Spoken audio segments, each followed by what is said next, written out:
The little hope I had also gone. Okay. So I was looking for solutions. Let's meet a lady we have named Wanjiro.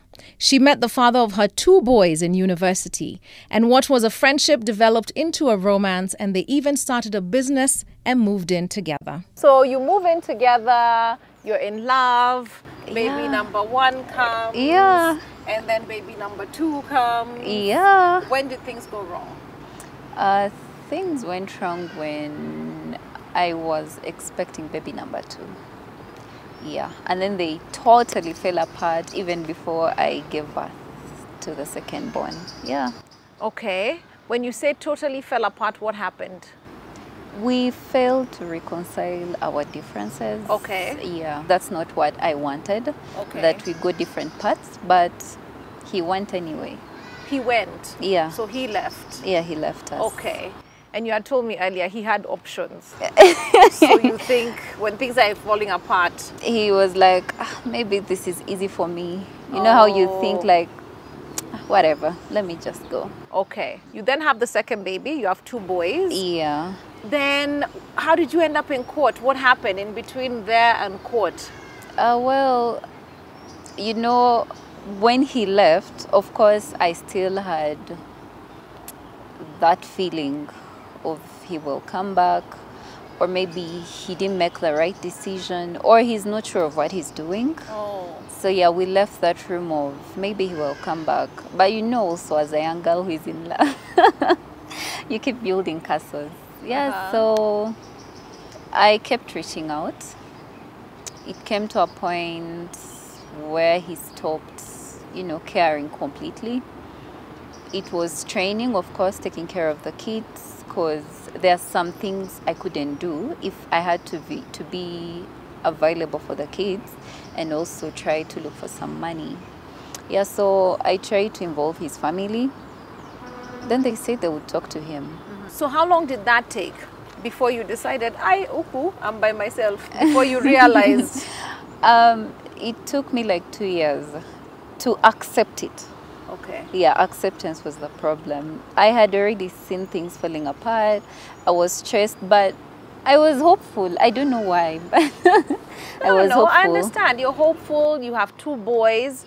You don't want to believe your family has fallen apart or that it's over. And then I don't want to be the one to give them that bad story. Yeah. When they're still young. So I'm trying to really patch up things. But then I realized I was doing everything and I was doing things beyond me. 2 years in, what made you go to court?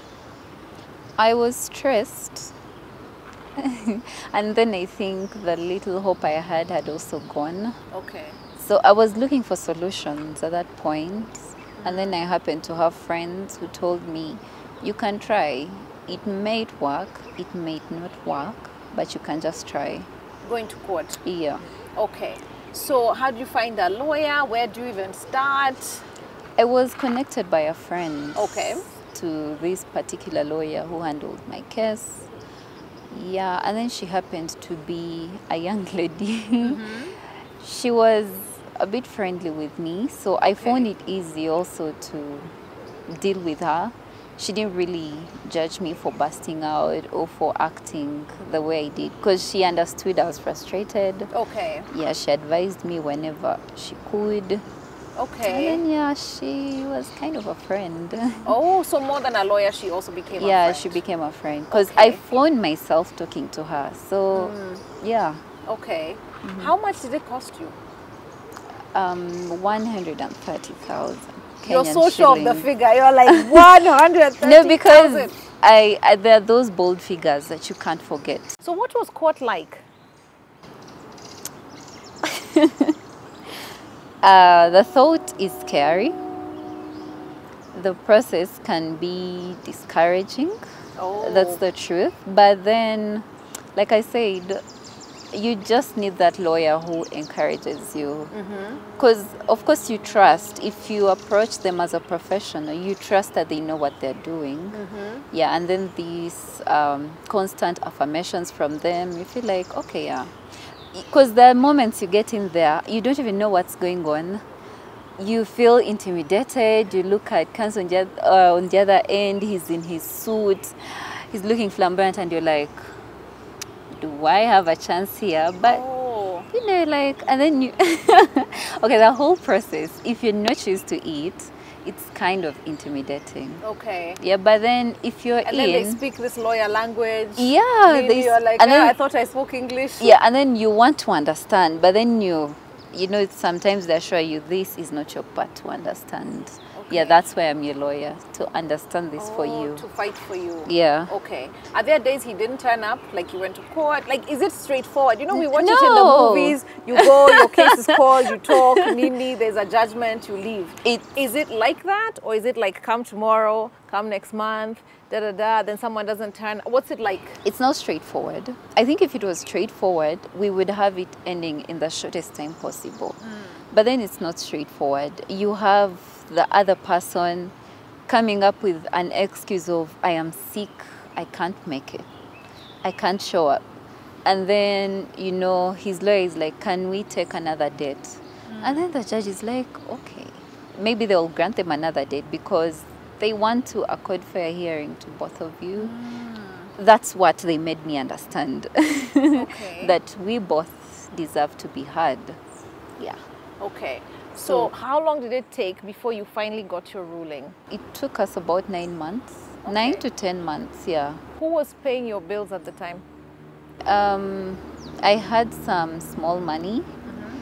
And then I had a support system Okay. from friends. I actually found myself going back to my family to ask for support. It's very hard, especially if you've already moved out. But if you have a family that understands, then they know you're also working towards something. Okay. So you tapped into all your networks for this Yeah. friends, family, Family. savings, Yeah. kila kitu in pursuit of Everything. this thing. Yeah. Then you get the ruling after 9 or 10 months. Yeah. Okay. It's also straining, the financial bit of it. Yes. That is one thing that I think a lot of people don't put into consideration. Yeah, because how many women have 100K to even pay the lawyer? Not even considering you're still feeding these boys, you're dressing them, you're paying the rent, you're getting to and from work. Like, it's a big ask. So has he ever honored the court ruling? Also not fully. He has come close. Yeah. So now what? Now I keep going back to my lawyer. Okay. Does he see the boys? Is there visitation? Is he interested in their well-being? Well, I'm asking because sometimes, I mean, you know, we've all been through a pandemic. Everybody's money has been affected. yeah. So there's the court ruling, but maybe he can't honor it. But is he still, do you feel he's doing his best? I don't even feel like he's trying. Because, you know, for someone who is trying, you see effort. But here, you don't even see the effort. You don't see results. You don't see anything. Well, before we dragged him to court, he used to try to come around, at least to see the kids, to know how they're doing. That is once in a while. When we started going to court, he disappeared. When we were done with court, he disappeared completely. Okay. Now that he's not honoring it, are you going to consider reaching out to him, talking to him, saying, you know, we're still family, we still have these children? It's so hectic. Yeah. Yeah, because I also have myself to deal with. Yeah. And then I have kids. Every day is a shock because they grow overnight. So you don't know what to expect. They do. Yeah, you don't know what to expect tomorrow. And now they're how old? They're 6 and 3? Yeah, they're 6 So and 3. there's school fees to be paid, There is school fees to be paid. school uniforms. I realized we actually underestimate feeding, but it's you need deeper help than, so that you can work. So Yeah. there's, okay, so there's a house help, there's all this. of course they can't afford the house help. If you know you have to weigh between a house help or is it electricity bills or is Yeah. it food? Yeah, so you just have to weigh. Is there a limit to how much you'll go through in pursuit of this child support? Because from what you're saying, it's emotionally very draining. Yeah. Going to court and everything. Even you feel out like of you're it. following a grown person where here are your children, here are your Yeah. children. It's expensive Yeah, financially, emotionally time-wise. too. So it's costing you on in every aspect of your life. Yeah. Is there a limit? Have you set like, I'm giving it one more time with the judge or I'm giving it, like, is there a limit? Well, every other time I tell myself, let me try this one more time. Let me try this one more time. And then you sit and think, and then you get a new idea, and you're like, let me try again. But the whole court process, if you don't have money, if you don't have a support system, because you really need it, especially for the emotional aspect, because even when you're not in your right state of mind, you can't think things out. So you need that support. So who was there? You said your lawyer was there for you. You said your family was there for you. Yeah, my friends were there. So you need, for the woman who's sitting at home, she needs to know you need somebody who you can call and just cry. Yeah. And say, I can't believe the judge did this. Like that, yes? And you're just like, someone whom you will tell, I'm tired, and they'll understand that you're tired. Yeah. Okay. Or someone you just call and just breathe on the phone without saying anything, and they will understand what you're trying to communicate. Okay. So for now, you're going to keep fighting? Yeah, I'm going to. I already started fighting. Okay. I'm going to keep fighting. Every other time, I keep consulting my lawyer, like, what should I do next? Do we need to go back? Do we need to? And it's just me. So how far have you gone? What has he said? What is he doing? What is he up to? So I tell her, and she's like, I'll get back to you. Okay. Then she shows me another paper, like, I got you a court order. Let's do this. Okay. And then we do that. And then somehow things go back to the bad normal. Okay. Yeah. That's interesting. I think you have to set, I'm not supposed to give you advice in the middle of an interview, but I think you have to set your own goals, like your own limits.